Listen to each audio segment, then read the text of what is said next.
안녕하십니까, 신의 한수 홍철기입니다. 조국은 사퇴했지만 조국 지명 때부터 계속돼온 문재인 정권의 독성과 아집에 의해서 생겨난 대한민국의 분열 아직 끝나지 않았습니다.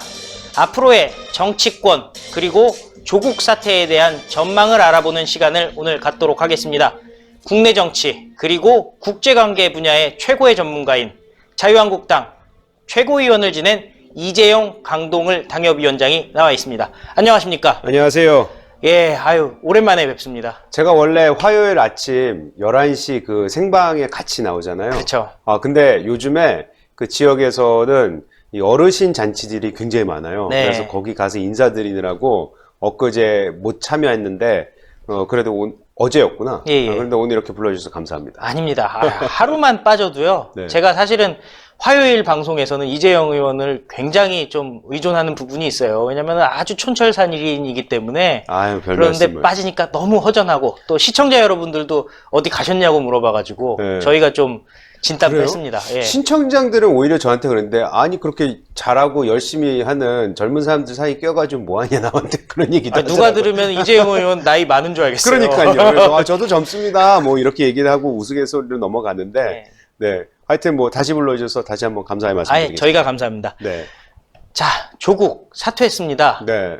지금 어떻게 보면은 뭐 여러 가지 말들이 나오고 있어요. 네, 조국이 왜 사퇴했냐? 이거 굉장히 초미의 관심사 아니겠습니까? 그렇죠. 저는 조국이 사퇴한 것은 결국에는 이 청와대에서 얘기를 했을 수밖에 없다. 네.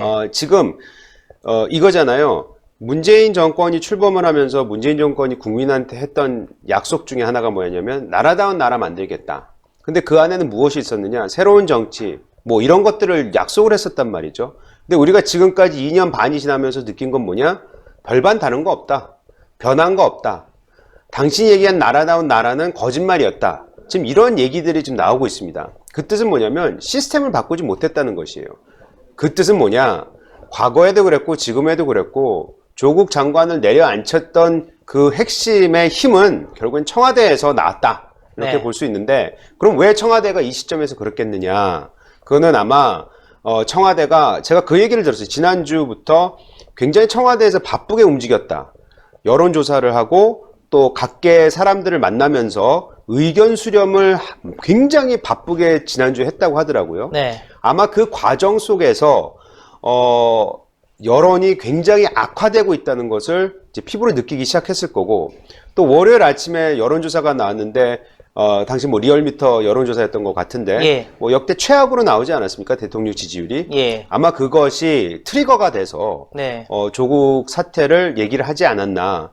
또 그거를 준비하기 위해서 주말에 한참 뭐 당정청 협의하고 그 억지로 검찰개혁 그 안을 내놓고 그 검찰개혁안도 보시면 사실 윤석열 총장이 내놨던 검찰개혁안하고 별반 틀린 게 없잖아요. 예, 그때 중간에 나왔던 얘기 따르면은 조국이 마치 이제 윤석열 안도 부족하다. 아예 특수부 없애라. 이런 식으로 얘기했다라는 기사가 나왔는데 막상 뚜껑을 열고 보니까 윤석열 총장 안을 그대로 받았더라고요. 그렇죠. 이름만 바꾼 것이고 어차피 축소하는 거는 적폐청산을 위해서 자기네들이 막 특수부를 늘려놨던 거 그거 줄이는 수준이거든요. 아, 그렇게 볼 수가 있겠네요. 왜냐하면 적폐청산 때 특수부 인원이 얼마나 늘었으니까. 맞습니다. 예. 지금 와서 줄여놓고서는 예전의 수준이 되면은 그거는 뭐 준 것이라고 볼 수도 없고 그냥 과거로 돌아가는 것이고 물론 검찰개혁 뭐 특수부 그 부서를 이제 전국에서 3군데로 줄인다는 그 내용은 있지만 그것마저도 사실은 윤석열 총장이 이미 벌써 내놓은 아니기 때문에 새로운 게 없어요.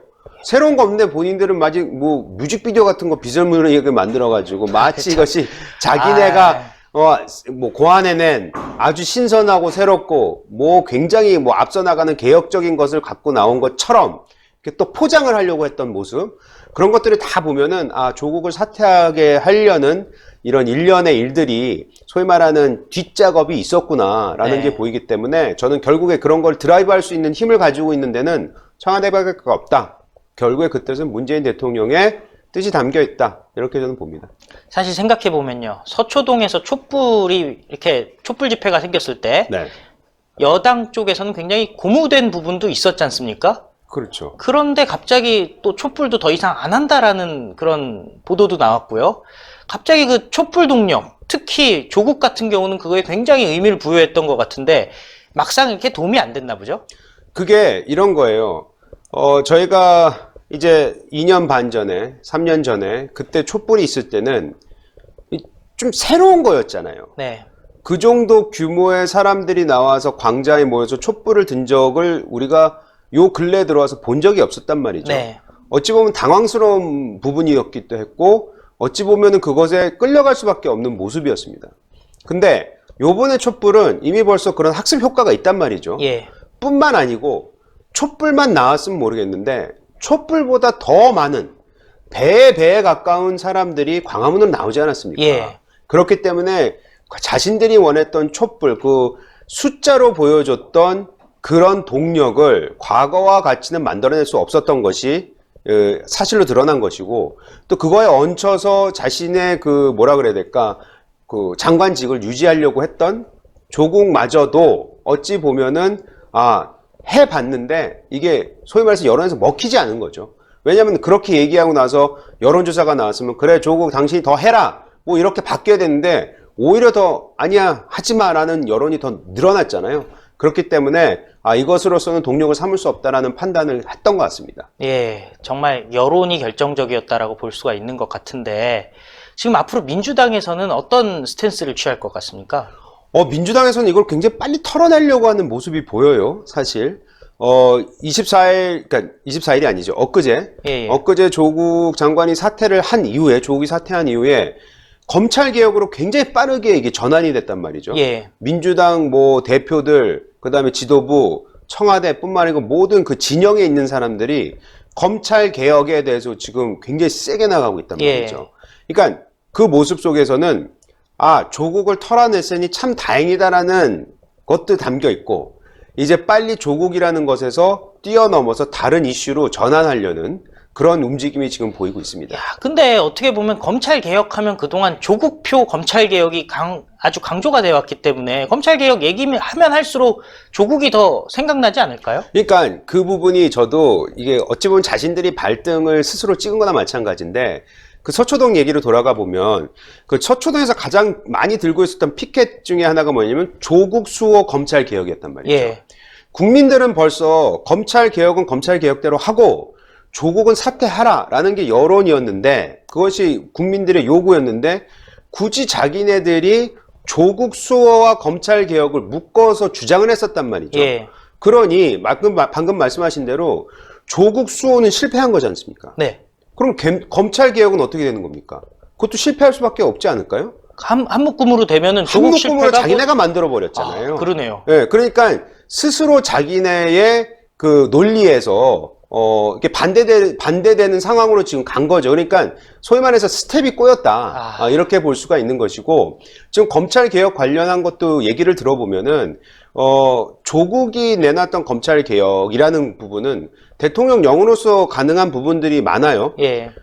그리고 따지고 보면은 그럼 굳이 조국이 검찰 개혁을 한다고 얘기할 필요가 없을 정도로 대통령이 원했으면 됐네라는 것이 드러났지 않습니까? 결과론적으로 그렇게 된 거죠. 결과적으로 그렇죠. 왜냐하면 아까도 말씀드렸지만 지금 윤석열이 내놓은 검찰 개혁안이 언제 나왔습니까? 대통령이 명령한다, 뭐 지시한다, 검찰 개혁안을 내놔라 라고 그 다음날로 윤석열 총장이 막 내놨던 검찰 개혁안이잖아요. 그럼 거기선 조국이 한 역할이 아무것도 없지 않습니까? 아무것도 없죠. 예. 없죠.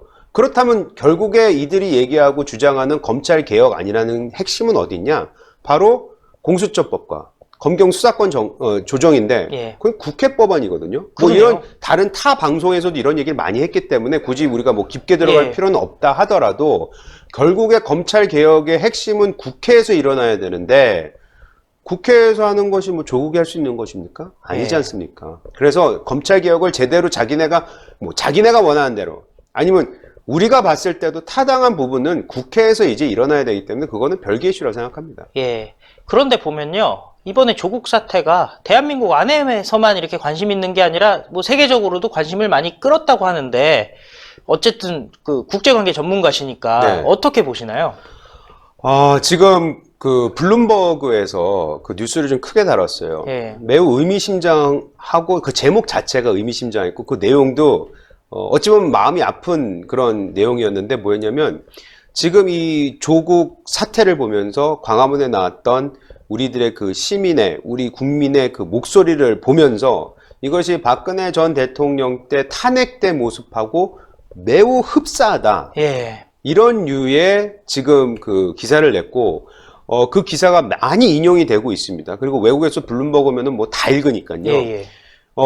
그렇기 때문에 외국에서도 요 부분을 보고, 뭐, 문재인 대통령의 최소한 지금 이 정권의 힘이 급속도로 빠지는 게 아니냐라고 네. 지금 판단을 하고 있는 것 같아요. 예. 참, 해외에서 같은 경우는요, 요 구조를 좀 여쭤보고 싶은 게, 보통 보면 해외 언론이라고 하지만 막상 한국 사무소에는 이렇게 한국 사람들이 근무를 하고 있잖아요. 그렇죠. 그런데 어떻게 보면 데스크는 이제 외국에 있지 않습니까? 그렇죠. 그러면 이런 편집 방향 같은 것도 결국에는 그 본사 쪽에서의 어떤 편집 방향이라고 볼 수 있나요? 아니면 국내에서 바라본 모습이 그대로 투영됐다고 할 수 있나요? 전 두 가지 다라고 보는데, 일단은 국내 이슈는 국내에 파견되어 있는 현지 기자가 제일 잘 알 테니까 예. 그들이 글을 쓰죠. 예. 다만 그 글이 올라올 때에는 데스크 편집국에서 분명히 봅니다. 네. 거기서는 기본적인 언론으로서 해야 될 그 행동을 하겠죠. 예를 들어서 그거 팩트 체크했냐? 예. 이게 맞냐? 이거 내보내도 되느냐? 다시 더블 체크해라. 트리플 체크해라. 이런 식으로 해서 데스크는 데스크의 역할을 제대로 하는 게 이제 국제적인 언론의 그 행위들이기 때문에 블룸버그에서 이 정도로 나왔으면 아마 고민을 많이 했을 겁니다. 예. 왜냐하면 이 기사가 나감으로써 현 대통령, 현 정권에 대해서 뭐 이게 좋은 기사가 아니잖아요. 그렇죠. 아주 굉장히 네거티브한 거잖아요. 굉장히 아플 거 아니에요, 문재인 정권 굉장히 입장에서. 아프죠. 예. 그렇기 때문에 그걸 굉장히 조심스럽게 다뤘을 텐데 그럼에도 불구하고 이 제목이라든지 내용을 이렇게 아주 강하게 다뤘다는 것은 그만큼 자기네들도 고민 끝에 이것이 팩트이니까 이거는 언론인으로서 내보내도 된다라는 그런 체크가 된 것 같습니다. 예. 네. 국내 입장에서는 그렇다고 할 수가 있고요. 또 블룸버그를 읽는 미국이라든지 뭐 서구의 그런 독자들이 있을 거 아닙니까? 네. 그 독자 중에는 어떻게 보면은 미국 정계의 아주 고위층도 포함이 될 거고 심지어 뭐 트럼프 대통령도 포함이 될 수가 있을 텐데 미국에서 대한민국을 바라볼 때 어떤 느낌일까요? 그 아주 재밌는 질문인데 사실 서구에서 바라보는 것도 중요한데 전 특히 미국에서 이걸 어떻게 받아들였을까가 참 궁금해요. 저 스스로도. 왜냐? 지금 미국에서는 트럼프 탄핵이 지금 진행되고 있지 않습니까? 예. 탄핵을 하겠다고. 그래서 지금 하원이 굉장히 세게 지금 그거를 지금 공격을 하고 있는데 요 시점에 탄핵을 한번 해본 대한민국에서 또 다른 이런 유사한 행동들이 이런 물결이 치고 있는 것에 대해서는 미국에 있는 정치인들은 눈여겨볼 것 같습니다. 예. 그들하고 제가 대화를 하거나 그들하고의 소통을 하는 과정 속에서 너희들은 어떻게 되고 있어? 라는 그런 과거보다는 조금 더 관심이 있어 하는 그런 뉘앙스를 제가 느낄 수 있죠. 예. 네. 그리고 무엇보다 또 중요한 부분이 남아 있습니다. 네. 강동을 당협위원장. 소속은 어쨌든 자유한국당 아니겠습니까? 네, 그렇죠. 앞으로 자유한국당은 어떻게 움직일 것 같습니까?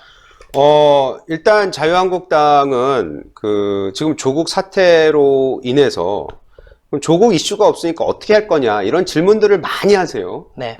근데 저는 그 부분에 대해서 말씀드리고 싶은 게 뭐냐면 조국이 사퇴한 것은 천만다행입니다. 그건 국민의 힘으로 이뤄낸 거예요. 예.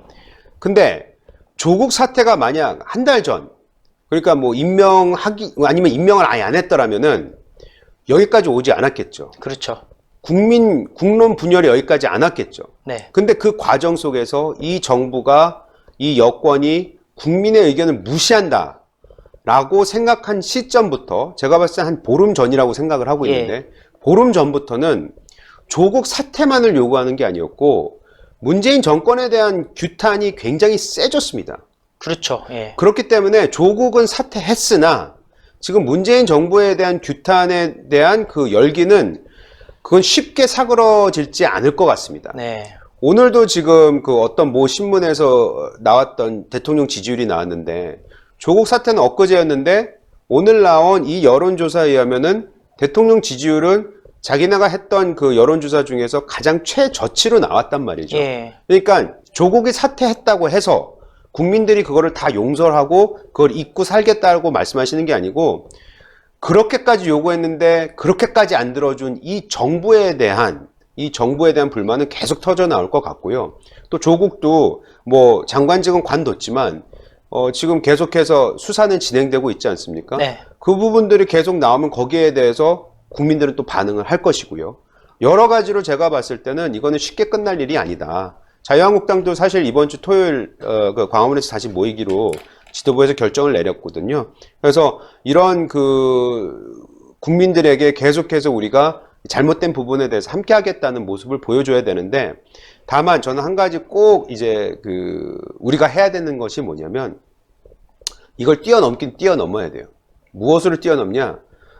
우리는 정치 개혁을 해야 된다고 생각을 합니다. 예. 그 정치 개혁에 자유한국당이 새로운 모습과 새로운 아이디어와 새로운 가치를 들고 나와야지만이 국민의 사랑을 받을 수 있다고 생각을 합니다. 지금까지 가열차게 잘 싸웠지만 앞으로 내년 총선뿐만 아니라 그 이후에도 자유한국당이 존속하고 그 가치를 인정받으려면, 국민들한테 사랑을 받으려면 제가 가치라는 단어를 많이 쓰는데 예. 어찌됐든 간에 자유한국당이 지켜내야 되는 그 가치를 재정립하고 그거에 대해서 아주 강하게 국민들에게 호소하고 어필해야지만이 다시 한번 국민의 관심을 받을 수 있지 않을까, 저는 그런 생각을 합니다. 예, 아주 옳은 말씀이십니다. 하나 또 마지막으로 좀 궁금한 거 있어요. 최근에 어쨌든 어르신들 많이 만나고 지역에서 다니시지 않습니까? 네네. 강동울 지역의 어떤 민심이랄까 어떻습니까? 사실 지난 68일이 됐나요 이제? 하여튼 조국이라는 단어가 장관 지명이 되면서부터 사태까지 그 2달간만 해도 이미 벌써 지역에서의 반응은 많이 달라졌습니다. 예. 사실 많은 분들, 어르신들뿐만 아니고 젊은 층도 남녀노소 할 것 없이 이 부분에 대해서는 잘못됐다는 것을 다 인지를 해주고 응원을 해주십니다. 그런 부분은 참 다행이라고 생각해요. 왜냐하면 이 정부의 민낯을 보여주는 계기가 됐으니까. 그런데 저희가 또 잊어서는 안 되는 부분이 뭐냐면 그 전에도 이미 벌써 많은 분들이 불만을 가지고 계셨어요. 예. 뭐냐? 지금 경제가 하락하고 있잖아요. 불과 엊그제 청와대에서는 경제 잘 선방하고 있다 이렇게 얘기했는데 IMF에서 뭐라고 했습니까? 2.2% 성장밖에 못할 것 같다. 예. 이렇게 얘기했고, 또 상당수의 그 민간 업체들은, 민간 연구소 같은 경우에는, 그리고 민간이라고 해서 작은 데가 아니에요. 그렇죠. 국제적으로 굵직굵직한데. 뭐 스탠다드 앤 푸어스. 맞습니다. 예. 2% 이하로 떨어뜨렸단 말이죠. 심각하네요. 심각합니다. 그래서 올해 그렇게 되면 내년에 잘 될 수 있는 가능성이 낮아요. 예. 왜냐면 세계 경기도 안 좋아지고 있기 때문에. 그 뜻은 뭐냐? 우리 먹고 사는 거, 또 먹고 사는 게 큰 거시 경제가 힘들어지면 가장 먼저 타격을 받는 것이 바로 서민들입니다. 그렇죠. 그래서 제가 지역에 돌아다니면서 만나는 수많은 서민들, 자영업자들, 그런 분들은 이미 벌써 피부에 와닿기 시작을 했고, 여기서 더 나빠지면 어떻게 해야 될지에 대한 그런 우려와 걱정, 그런 한탄이 굉장히 많은 시점입니다, 지금. 예. 오늘 말씀 감사했습니다. 네, 감사합니다. 예. 정말 문재인 정권 뭐 조국만 사퇴시키면은 자기네들 지지율 반등될 줄로 알지는 않았겠죠. 그러니까 대한민국 국민들, 애국 시민들의 목소리 계속 높여야 할 때가 아닌가 싶습니다. 자, 이번 주 토요일 19일이죠. 오후 1시에 자유한국당 집회를 또 개최를 합니다. 뭐 이재용 의원도 나오시죠? 그럼요. 당연한 얘기입니다. 예. 네. 강동을 당협위원장이시니까 당연히 나오실 텐데요. 그날 여러분들 같이 참여하시면은 문재인 정권, 지난번에도 보도가 나왔지 않습니까? 청와대 관저에서도 광화문에서의 시민의 함성이 들렸다라고 얘기를 하고 있으니까요.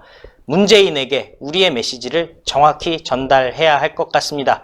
요즘 신의 한 수가요, 말들 많지 않습니까? 노란 딱지 얘기들 지금 많이 나오는데, 저희는요, 노란 딱지 붙는다고 제목을 약하게 한다거나, 뭐, 그 뉴스에 어떤 초점을 갖다가 흐리게 한다거나 그러질 않습니다. 저희는 저희가 말하는 팩트를 그대로 얘기를 합니다. 대신 여러분들께서 좀 신의 한 수를 도와주셔야 할 부분들이 있습니다. 지금 저희가 보면 자발적 구독료, 정기회원, 문자 응원 이렇게 해서 메시지를 밑에다가 띄우고 있는데요. 이 부분 한번 참고하시고 혹시 여유가 되시는 분들은 저희에게 ARS로 정기구독 혹은 계좌로 자발적 구독 해주시면요. 신의 한 수 이 어려운 시절 버텨내는데 큰 도움이 될 것 같습니다. 여기까지 뉴스 하겠습니다. 감사합니다. 오늘 나와주셔서 감사합니다. 신의 한 수의 구독, 좋아요, 알림 방법입니다. 보실 영상을 눌러주세요. 아래의 구독 버튼을 눌러주세요. 그럼 종 모양이 나옵니다. 그 종 모양을 눌러주시면 신의 한 수의 새로운 영상들이 알림이 울립니다. 그리고 엄지척 좋아요 버튼을 눌러주세요.